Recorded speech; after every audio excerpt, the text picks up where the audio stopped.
Manchester City teenage sensation is doing Erling Haaland things as transfer coup pays off. Teddy Lamb has been in sensational goal-scoring form for Manchester City under-18s this season.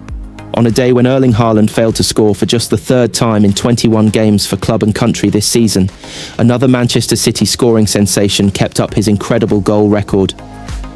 Haaland drew a blank as City lost at Newcastle in the Premier League on Saturday night. But at academy level, Teddy Lamb continues to find the net with ruthless regularity. The teenage sensation scored twice and set up the other two goals as City's under-18s beat Sheffield United 4-1 in the Premier League Cup. It wasn't enough to see the young Blues through to the knockout stage as they missed out on top spot on goal difference to Crystal Palace. But the contest on Saturday morning served as a further reminder of the burgeoning talents of the prolific Lamb. He netted 5 goals in the 3 group games, while his under-18 Premier League record stands at 8 goals in as many games.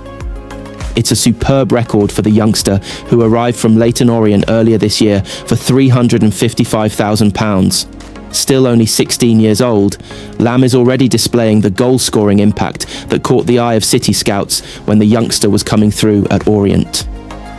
The forward has been touted as one to watch with his goals grabbing the headlines, but his all-round ability to hold up the ball and link play also catching the eye.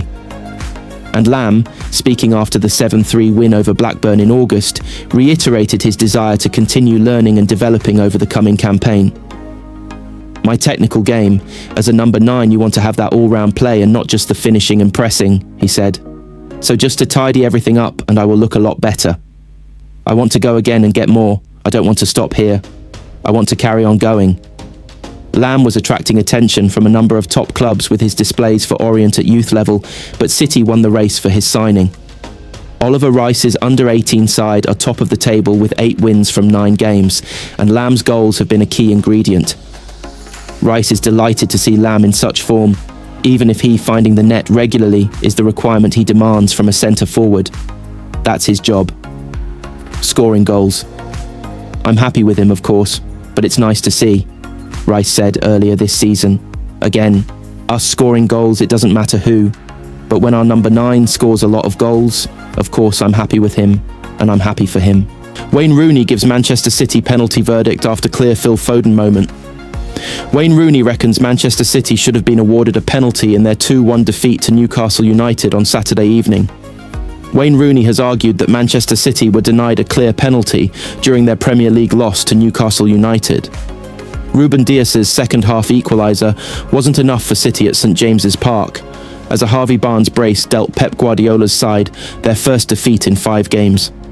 The outcome brought welcome relief for Howe, as his side increased their distance from the relegation zone. For Guardiola, it represented a significant blow to City's ambitions of overtaking Arsenal at the top of the league. The majority of the drama at St James's Park unfolded after the interval. However, the visiting City supporters reckoned they were owed a penalty before half-time when Fabian Schär challenged Phil Foden inside the area. Despite his historic rivalry with City fans, Rooney shares their opinion. He said on Match of the Day, "I think it is a penalty. I think it's good play from Manchester City. Jeremy Doku getting in the pocket, plays a lovely ball to Phil Foden. And from there you think he's maybe just snatched at it, but from this angle you see he's stretching for the ball, the defender comes across, clearly doesn't take the ball, and hits Phil Foden on top of his foot. So I think that's a penalty." MOTD host Mark Chapman attempted to clarify the rule the referee was following as he stated, "Where there is contact, following an attacker either passing the ball or taking a shot at goal, where the contact is inevitable or a consequence of momentum, play should typically be allowed to continue. Where the contact is either reckless or serious foul play, then a penalty kick should be awarded." Rooney replied, "Yeah, it's reckless. If you look at the moment of impact, the defender's leg is straight and it studs up, so it's a straight leg and studs on Phil Foden's foot. I think it's a clear penalty." The decision didn't swing in City's favour though, and Newcastle ultimately pocketed 3 points. If Arsenal beat Tottenham on Sunday, the Blues could be 7 points adrift. According to Sky Sports, Guardiola walked into the referee's room after the game. But when the City manager was quizzed on this, he said everything is fine and it is what it is. Regarding his team's performance at St James's Park, Guardiola told the media post-match, We gave everything.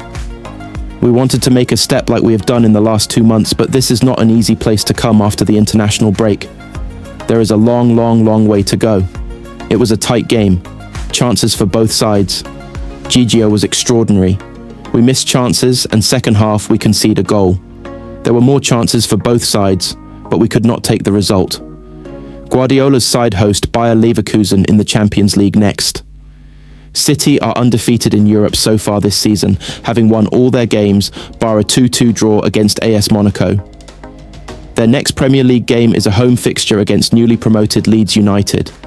City have won the last 2 home games against Leeds, 9-1 on aggregate. Ruben Dias fumes in intense interview as he questions Manchester City decisions. Make it make sense.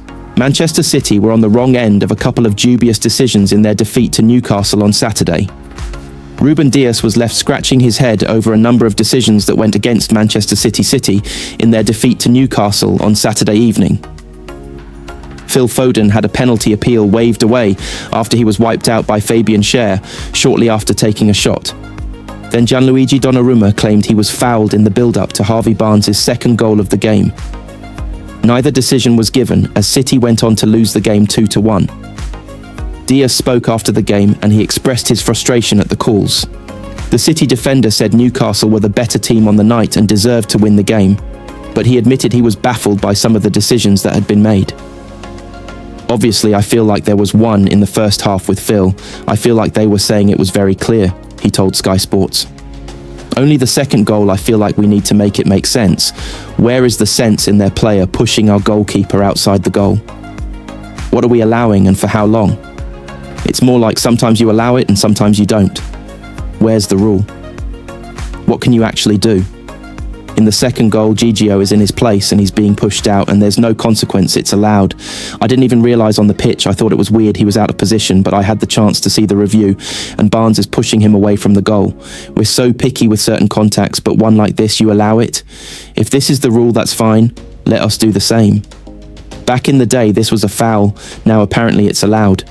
When you lose, people are going to say you find excuses, but it's nothing like that. Newcastle were better, they deserved the win, they finished more chances than us. So all I'm saying is, in terms of the rule, there needs to be a rule. I've just seen the image of the contact on Donnarumma and, yeah, City missed the chance to close the gap on rivals Arsenal to just 1 point with the defeat to Newcastle. Mikel Arteta's side face Tottenham on Sunday, and a win will see them extend their lead over City to 7 points. Chelsea's win against Burnley means City have dropped a place to third in the table. Manchester City, player ratings versus Newcastle with 3-5-10s, but Gianluigi Donnarumma, good Manchester City saw their 4-game winning run come to an end as they were beaten 2-1 by Newcastle at St James's Park. Manchester City missed the chance to close the gap to Arsenal at the top of the Premier League after losing a wild and chaotic game to Newcastle at St James's Park. The goals began to flow in the final half hour.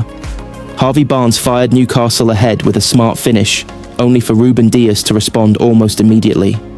But Barnes made it 3 goals in 7 minutes when he tapped in from a recycled corner. Donnarumma, a trio of stunning saves from Walter made but still beaten in the end. Booked once again for protests after the second goal having been targeted at a corner. 7 Nunes, recovered well from a shaky start against Barnes, but still saw his direct opponent score twice. Not at his best going forward, but a difficult game for him. 6 Dias, scored City's equaliser, while recovering from a knock that had drawn blood. Defended well, and competed ferociously at times. 7 Gvardiol. Amid the mayhem of the first half, he had his moments of calm, but found things tough as Walter Maid increasingly got in the game. 6 O'Reilly. Poor clearance for the first goal, and Guardiola told him just that. Some nice moments in possession, but hard to overlook that costly error. 6 Gonzalez. Found it almost impossible to get any control of the game, especially in the first half, and had Guardiola in his ear on a regular basis. 5 Silva. Excellent against Liverpool when he dictated the tempo, but couldn't repeat the trick here. Newcastle's midfield is physical, and the captain found it tough going. Foden. Should have had a penalty, but should have scored as well. Maybe City's best chance of the first half, and would have capped a superb move. Cherki. Laid that chance for Foden on a plate, but that was one of few moments of high class. Tried to be cute at times when it wasn't called for and still learning when to play. 6. Doku. City's best attacking outlet in the first half, but drifted out of the game after the break. If there's a criticism, it's that he doesn't always back up his best performances. 6. Haaland. Contributed in his own box again, but had a rare off day in the opposition's. Should have scored at least twice in the first half. Had he done so, it would have been a different game. 5. Bob. Quick feet in the box, but shot blocked. 6. Marmish little time to make an impact. 6. Not used Trafford, Kusanov, Stones, Aker, Ait-Nouri. Pep Guardiola and Manchester City avoid Premier League fine after making change. Pep Guardiola held an early morning press conference at Manchester City on Friday, and he brought it forward to avoid being fined by the Premier League. Pep Guardiola changed the time of his Manchester City press conference on Friday to avoid being hit in the pocket by the Premier League, having previously been on the receiving end of the governing body's strict sanctions. The City boss has held his last 2 press conferences at 2 p.m. on a Friday, but this falls 30 minutes after the league's cut-off, which mandates that all 20 clubs should have started their media conference by 1:30